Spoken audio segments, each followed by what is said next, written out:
যাত্রীবাহী বাসে ডাকাতি ও নারী যাত্রীদের যৌন হয়রানির ঘটনায় ৩ জনকে গ্রেপ্তার করা হয়েছে। দুপুরে সংবাদ সম্মেলনে বিস্তারিত জানানো হবে। এদিকে দায়িত্বে অবহেলার অভিযোগে নাটোরের বড়াইগ্রাম থানার ভারপ্রাপ্ত কর্মকর্তা সিরাজুল ইসলামকে প্রত্যাহার করা হয়েছে। চলন্ত বাসে ডাকাতি ও যৌন হয়রানির ঘটনার 3 দিন পর টাঙ্গাইলের মির্জাপুর থানায় মামলা করেন বাসের এক যাত্রী। মামলায় অজ্ঞাত কয়েকজনকে আসামি করা হয়েছে। গত সোমবার রাতে ঢাকা থেকে রাজশাহীগামী আমরি ট্রাভেলসের একটি বাসে ডাকাতি হয়। এই সময় নারী যাত্রীদের যৌন হয়রানিরও অভিযোগ ওঠে।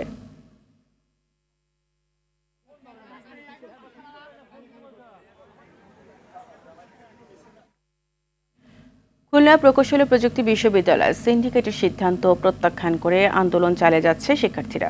দর্শক, এই বিষয়ে আরও জানাতে খুলনা প্রকৌশল ও প্রযুক্তি বিশ্ববিদ্যালয় থেকে সরাসরি যুক্ত হচ্ছেন সহকর্মী SM মনিরুজ্জামান। মনির, শিক্ষার্থীরা আজ কি কর্মসূচি পালন করেছে? নতুন কোনো কর্মসূচি ঘোষণা করা হয়েছে কিনা জানাবেন।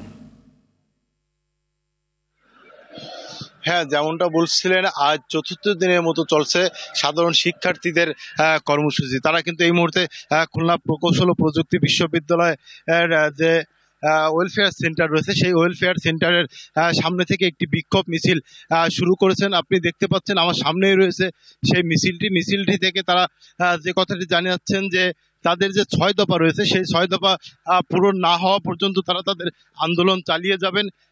আপনাকে আরো জানিয়ে রাখি যে গেল 93তম জরুরি সিন্ডিকেট সভায় তা যে 6 দফা রয়েছে তার ভিতরে 5টি দফারই আংশিক মেনে নিয়েছেন বলে শিক্ষার্থীরা জানিয়েছেন। তবে তারা বলেছেন যে বিসি প্রবিসির পদত্যাগ সহ 6 দফায় যতক্ষণ পর্যন্ত সম্পূর্ণভাবে মেনে না নেবে ততক্ষণ পর্যন্ত তাদের এই আন্দোলন কর্মসূচি চলবে এবং তারা কোনো অবস্থাতেই কিন্তু পিছু হবেন না বলে তারা জানিয়েছে। সেই সঙ্গে গতকাল রাতেও কিন্তু তারা বিসির বাসভবনে প্রধান ফটকে কিন্তু তালা লাগিয়ে দিয়েছেন। তার আগে কিন্তু তারা চিত্র প্রদর্শনী করেছেন। যে সকল সন্ত্রাসীরা তাদের উপর হামলা করেছিল তারা তাদের ছবি টানিয়েছেন এবং এই মিছিলের পরে কিন্তু একটি সভা অনুষ্ঠিত হবে। সভা শেষে তারা বিশ্ববিদ্যালয় ক্যাম্পাসে সকল সন্ত্রাসীদের, তারা ছাত্র দলের যারা তাদের উপর হামলা করেছিল বলে বলছেন যে সেই সকল সন্ত্রাসীদের ছবি ভার্সিটি এলাকায় বিভিন্ন হলে প্রদর্শন করবেন বলে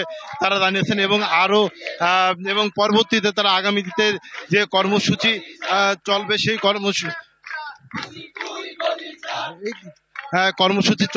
কর্মসূচি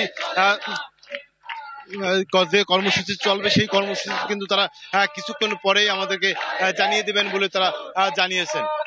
এই ছিল খুলনা প্রকৌশল ও প্রযুক্তি বিশ্ববিদ্যালয় থেকে ছাত্রদের আন্দোলনের সর্বশেষ তথ্য।